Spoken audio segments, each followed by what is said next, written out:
कारक। कारक की परिभाषा। कारक शब्द का अर्थ होता है क्रिया को करने वाला। जब क्रिया को करने में कोई न कोई अपनी भूमिका निभाता है उसे कारक कहते हैं। अर्थात संज्ञा और सर्वनाम का क्रिया के साथ दूसरे शब्दों में संबंध बताने वाले निशानों को कारक कहते हैं। विभक्तियों या परसर्ग जिन प्रत्ययों की वजह से कारक की स्थिति का बोध कराते हैं उसे विभक्ति या परसर्ग कहते हैं।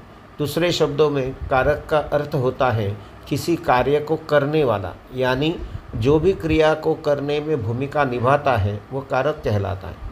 कारक के उदाहरण: वह रोज़ सुबह गंगा किनारे जाता है, वह पहाड़ों के बीच में है, नरेश खाना खाता है, सूरज किताब पढ़ता है, रावण ने राम को बाण मारा, रोहन ने पत्र लिखा। कारक के 8 भेद होते हैं: कर्ता कारक, कर्म कारक, करण कारक, संप्रदान कारक, अपादन कारक, संबंध कारक, अधिकरण कारक, संबोधन कारक। पहला प्रकार कर्ता कारक। कर्ता कारक की परिभाषा: जो वाक्य में कार्य को करता है वो कर्ता कहलाता है। कर्ता वाक्य का वह रूप होता है जिसमें कार्य को करने वाले का पता चलता है। कर्ता कारक या विभक्ति चिन्ह ने होता है। कर्ता कारक के उदाहरण: विकास ने फुटबॉल खेली। ऊपर दिए गए वाक्य में आप देख सकते हैं कि ने विभक्ति चिन्ह का प्रयोग हो रहा है। यह चिन्ह कर्ता कारक का होता है। इस वाक्य में हमें काम को करने वाले के बारे में जो जानकारी मिल रही है यह हमें बता रहा है कि विकास ने फुटबॉल खेली, अतः यह उदाहरण कर्ता कारक के अंतर्गत आता है। दिनेश ने पीड़ित की सहायता की। जैसा कि आप ऊपर दिए गए वाक्य में देख सकते हैं कि कार्य करने वाले का बोध हो रहा है। इस वाक्य में ने विभक्ति चिन्ह का प्रयोग हो रहा है। इससे हमें पता चलता है कि सहायता करने वाला दिनेश ही है, अतः यह उदाहरण कर्ता कारक के अंतर्गत आएगा। अमित ने पूरी किताब पढ़ ली। ऊपर दिए गए वाक्य में आप देख सकते हैं कि विभक्ति चिन्ह का प्रयोग हो रहा है। यह चिन्ह कर्ता कारक का होता है। इस वाक्य में हमें कार्य को करने वाले के बारे में पता चल रहा है। हमें पता चल रहा है कि किताब को पढ़ने वाला अमित ही है, अतः यह उदाहरण कर्ता कारक के अंतर्गत आएगा।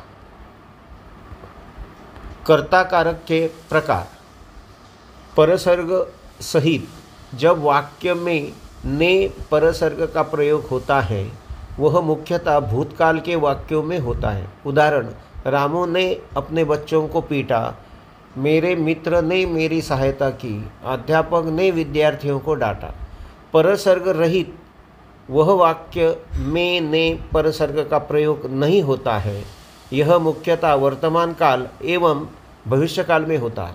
उदाहरण: सुरेश उपन्यास पढ़ता है, नरेश खाना खाता है, सूरज किताब पढ़ता है।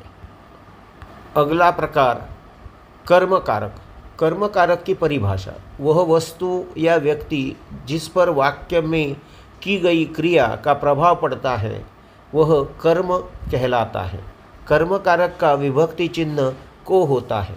कर्म कारक के उदाहरण: सीता ने गीता को बुलाया। ऊपर दिए गए वाक्य में जैसा कि आपने देखा कि शब्द का प्रयोग हो रहा है, यह कर्म कारक का विभक्ति चिन्ह है। इससे हमें यह पता चलता है कि वाक्य में की गई क्रिया का असर गीता पर पड़ रहा है, अतः गीता कर्म कहलाएगी। अतएव यह उदाहरण कर्म कारक के अंतर्गत आएगा। बड़े लोगों को सम्मान देना चाहिए। ऊपर दिए गए वाक्य में आप देख सकते हैं कि को विभक्ति चिन्ह का प्रयोग किया गया है। यह चिन्ह हमें बताता है कि वाक्य में की गई क्रिया का असर किस व्यक्ति या वस्तु पर पड़ रहा है। यहाँ कर्म बड़े लोग हैं, अतएव ये उदाहरण कर्म कारक के अंतर्गत आएगा। राम ने रावण को मारा। जैसा कि आप ऊपर दिए गए वाक्य में देख सकते हैं कि मारने की क्रिया की जा रही है। इस क्रिया का असर रावण पर पड़ रहा है, अतः रावण कर्म कहलाएगा। इस वाक्य में को विभक्ति चिन्ह का भी प्रयोग किया गया है, अतः ये उदाहरण कर्म कारक के अंतर्गत आएगा। कर्म कारक के कुछ अन्य उदाहरण: गोपाल ने राधा को बुलाया, रामू ने घोड़े को पानी पिलाया, मेरे दोस्त ने कुत्तों को भगाया, अध्यापक छात्रों को पीटता है। ऊपर दिए गए सभी वाक्यों में को विभक्ति चिन्ह का प्रयोग किया गया है, अतः ये सभी उदाहरण कर्म कारक के अंतर्गत आएंगे। अगला प्रकार करण कारक। करण कारक की परिभाषा: वह साधन जिससे क्रिया होती है वह करण कहलाता है, यानी जिसकी सहायता से किसी काम को अंजाम दिया जाता है वह करण कारक कहलाता है। करण कारक की विभक्ति: करण कारक के दो विभक्ति चिन्ह होते हैं, से और के द्वारा। करण कारक के कुछ उदाहरण: वह लड़का ठंड से काँप रहा था। जैसा कि आप ऊपर दिए गए वाक्य में देख सकते हैं, से विभक्ति चिन्ह का प्रयोग किया जा रहा है। हम जानते हैं कि यह चिन्ह करण कारक का होता है। इससे हमें क्रिया के होने के साधन का पता चलता है। इस वाक्य में कर्म ठंड कर्म है, क्योंकि इसकी वजह से ही काँप रहा है, अतः यह उदाहरण करण कारक के अंतर्गत आएगा। राम ने बाली को बाण से मारा।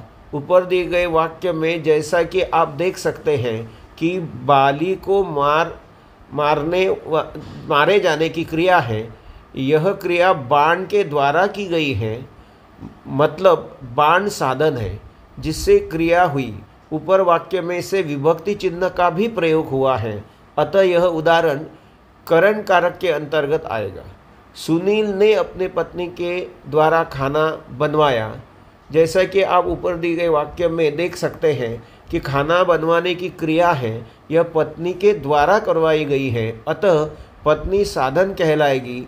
दिए गए वाक्य में के द्वारा का भी प्रयोग किया गया है, अतः यह उदाहरण करण कारक के अंतर्गत आएगा। अभय ने सारा काम बच्चों से करवाया। ऊपर दिए गए वाक्य में आप देख सकते हैं से विभक्ति चिन्ह का प्रयोग किया गया है। इससे हमें पता चल रहा है कि काम क्रिया बच्चों से करवाई गई है, यानी बच्चे साधन बन गए हैं, अतः यह उदाहरण करण कारक के अंतर्गत आएगा। करण कारक के कुछ अन्य उदाहरण: बच्चे गाड़ी से खेल रहे हैं, पत्र को कलम से लिखा गया है, अमित सारी जानकारी पुस्तकों से लेता है। ऊपर दिए गए वाक्यों में से विभक्ति चिन्ह का प्रयोग किया गया है। इस चिन्ह से हमें पता चलता है कि क्रिया के होने का साधन क्या है, अर्थात किसके द्वारा काम किया गया है। सभी वाक्यों से क्रिया को कौन अंजाम दे रहा है इसका पता चल रहा है, अतः ये उदाहरण करण कारक के अंतर्गत आएंगे। अगला प्रकार संप्रदान कारक। संप्रदान कारक की परिभाषा: संप्रदान का अर्थ देना होता है। जब वाक्य में किसी को कुछ दिया जाए या किसी के लिए कुछ किया जाए तो वहाँ पर संप्रदान कारक होता है। संप्रदान कारक के विभक्ति चिन्ह के लिए या को होता है। संप्रदान कारक के उदाहरण: रमेश मीना के लिए फल लाया है। ऊपर दिए गए वाक्य में जैसा कि आप देख सकते हैं कि के लिए चिन्ह का प्रयोग किया जा रहा है।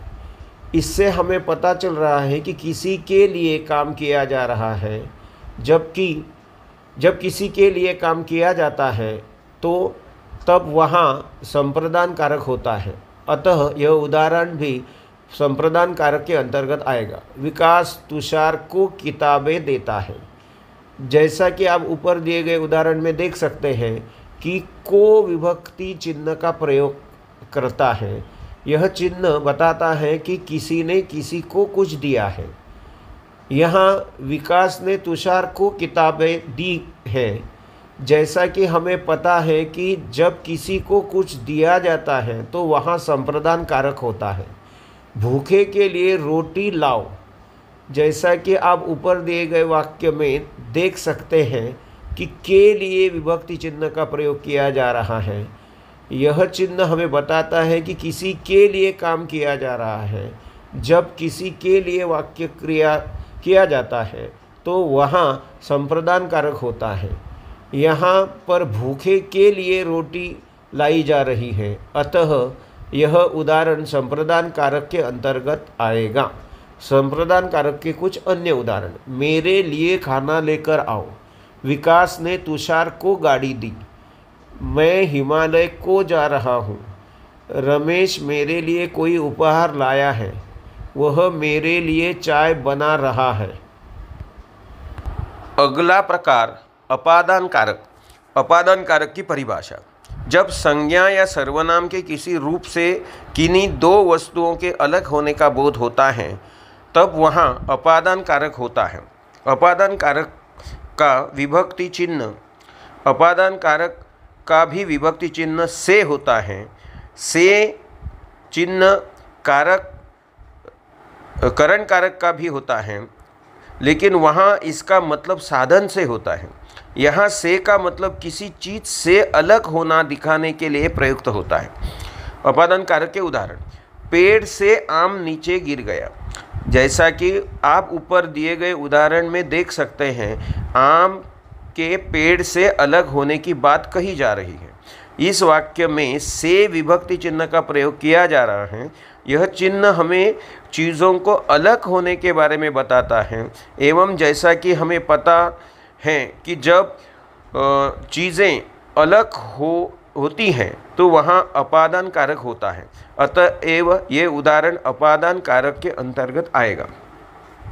उसके हाथ से घड़ी गिर गई।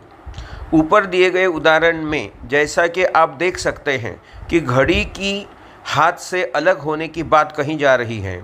ऊपर दिए गए वाक्य में से उदाहरण का प्रयोग किया जा रहा है। से चिन्ह अपादान कारक का विभक्ति चिन्ह होता है एवं किसी चीज़ का दूसरी चीज़ से अलग होने का बोध कराता है। यहाँ यह हमें हाथ से घड़ी के अलग होने का बोध करा रहा है। अतः यह उदाहरण अपादान कारक के अंतर्गत आएगा। पेड़ से पत्ता टूटकर नीचे गिर गया। जैसा कि आप ऊपर दिए गए उदाहरण में देख सकते हैं कि पेड़ से पत्ते के टूटने की बात की जा रही है। यहाँ से विभक्ति चिन्ह का प्रयोग किया जा रहा है। अतः यह उदाहरण अपादान कारक के अंतर्गत आएगा। अपादान कारक के कुछ अन्य उदाहरण: मुझे भालू से डर लगता है, सुरेश छत से गिर गया, पृथ्वी सूर्य से बहुत दूर है, आसमान से बिजली गिरती है। अगला प्रकार संबंध कारक। संबंध कारक की परिभाषा: जैसा कि हमें कारक के नाम से ही पता चलता है कि यह किसी वस्तुओं में संबंध बताता है। संज्ञा या सर्वनाम का वह रूप जो हमें किसी दो वस्तुओं के बीच संबंध का बोध कराता है वह संबंध कारक कहलाता है। संबंध कारक के विभक्ति चिन्ह का, के, की, ना, ने, नो, रा, रे, री आदि हैं। संबंध कारक के कुछ उदाहरण: यह साहिल का स्कूटर है।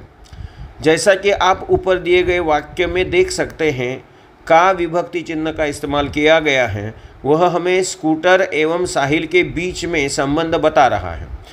जैसा कि हम जानते हैं कि का विभक्ति चिन्ह संबंध कारक का होता है, यह हमें दो वस्तुओं के बीच के संबंधों को बताता है। इस वाक्य में भी यही विभक्ति चिन्ह है।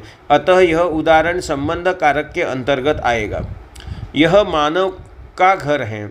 ऊपर दिए गए वाक्य में जैसा कि आप देख सकते हैं कि का विभक्ति चिन्ह का प्रयोग किया जा रहा है। यह विभक्ति चिन्ह संबंध कारक का होता है क्योंकि हमें दो वस्तुओं के बीच के संबंध बताता है। इस वाक्य में हमें मानव एवं घर के बीच में संबंध बता रहा है। अतः यह उदाहरण संबंध कारक के अंतर्गत आएगा।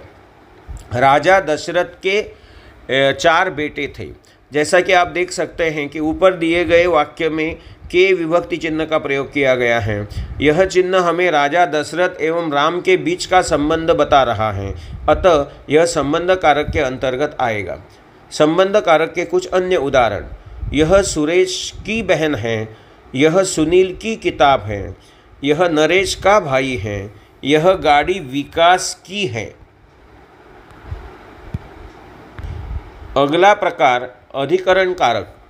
अधिकरण कारक की परिभाषा: अधिकरण का अर्थ होता है आश्रय।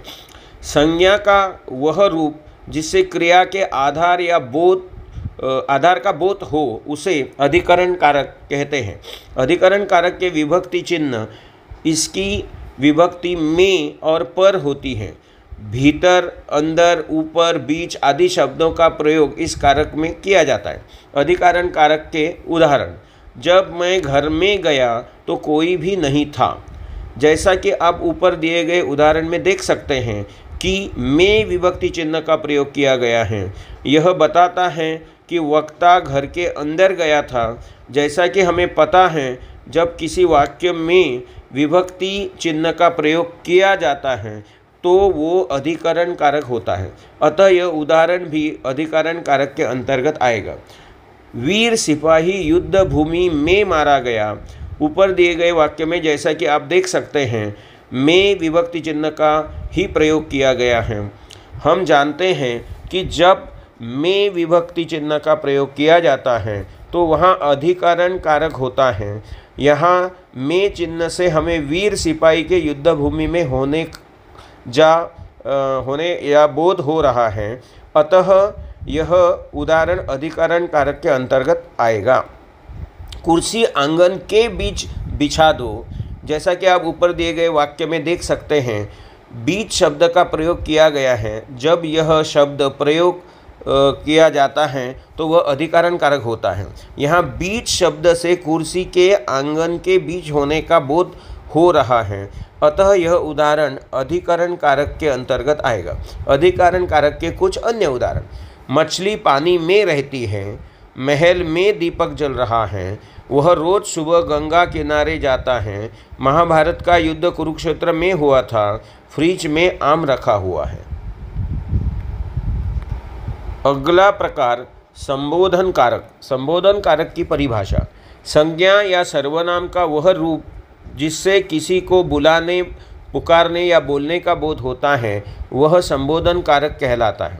संबोधन कारक की पहचान करने के लिए यह चिन्ह लगाया जाता है। संबोधन कारक के अरे, हे, अजी आदि विभक्ति चिन्ह होता है। संबोधन कारक के उदाहरण: हे ईश्वर, मेरे साथ ही ऐसा क्यों होता है। ऊपर दिए गए वाक्य में जैसा कि आप देख सकते हैं, विभक्ति चिन्ह का प्रयोग होता है।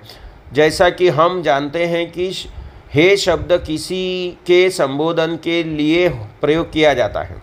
यहाँ वक्ता हे शब्द ईश्वर के लिए प्रयोग कर रहा है। यहाँ ईश्वर का संबोधन हो रहा है। अतः यह उदाहरण संबोधन कारक के अंतर्गत आएगा। अरे, तुम इतनी जल्दी कैसे आए। जैसा कि आप ऊपर दिए गए वाक्य में देख सकते हैं, अरे विभक्ति चिन्ह का प्रयोग किया गया है। यह आश्चर्यचकित होकर संबोधन करने के लिए प्रयोग किया जाता है। यहाँ वक्ता अरे शब्द का प्रयोग करके दूसरे व्यक्ति का संबोधन कर रहा है। अतः यह उदाहरण भी संबोधन कारक के अंतर्गत आएगा। हे अर्जुन, तुम्हें यह काम अवश्य करना चाहिए। ऊपर दिए गए वाक्य में जैसा कि आप देख सकते हैं कि विभक्ति चिन्ह का प्रयोग किया जाता है। यह चिन्ह जैसा कि हम जानते हैं कि किसी का संबोधन के लिए प्रयोग किया जाता है। यहाँ यह शब्द का प्रयोग करके अर्जुन का संबोधन हो रहा है। उसे किसी प्रकार का काम करने की बात कही जा रही है। अतः यह उदाहरण अधिकरण कारक के अंतर्गत आएगा। संबोधन कारक के अन्य कुछ उदाहरण: अरे रमेश, तुम यहाँ कैसे। अरे भाई, तुम तो बहुत दिनों से आए। अरे बच्चों, शोर मत करो। हे ईश्वर, इन सभी नादानों की रक्षा करना। धन्यवाद।